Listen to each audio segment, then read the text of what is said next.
Former New Jersey Governor Christie on Saturday urged the Republican Party to move on from Donald Trump just days after the former president announced a third bid for office. It is time to stop whispering, Christie said at the Republican Jewish Coalition's annual leadership meeting. It is time to stop being afraid of any one person. It is time to stand up for the principles and the beliefs that we have founded this party on and this country on. Christie, who ran against Trump in the 2016 presidential election, is considering another run for president in 2024.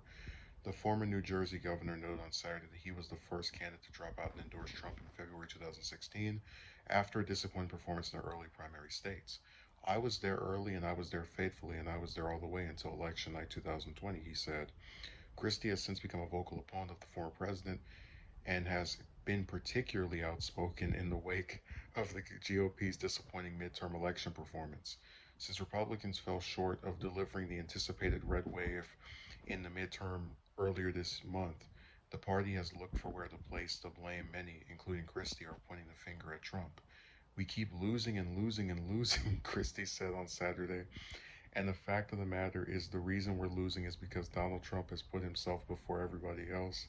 Trump announced his 2024 campaign for president on Tuesday, despite major pushback from within his party. Now, I'm going to tell you something. I don't think Christie is going to run, but if he decides to, he's going to get creamed.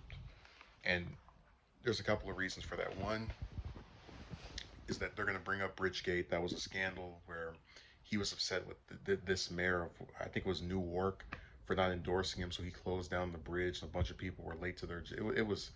It's something that will get brought up, and they'll dig it up, even though it's almost 10 years old at this point.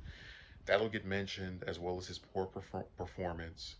And they'll be able to say, "Oh, now you're talking negatively about Trump, but you were one of the first people to endorse him after you got out, once you got crushed in New Hampshire."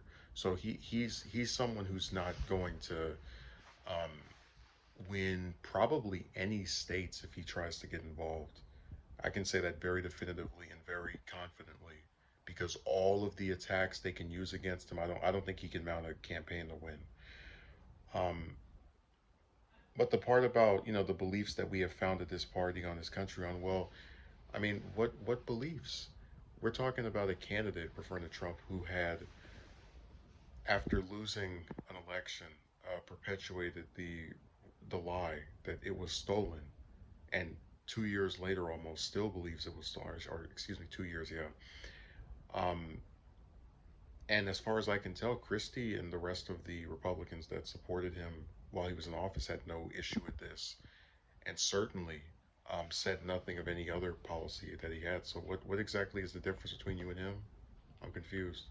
So I said it's just it's grandstanding. He knows that there is a segment of that party that's sick of Trump, and he's trying to carve out his little path. Hoping, I guess, to scrape some points away from DeSantis, but I don't think it'll work for him. So he'll probably end up getting crushed.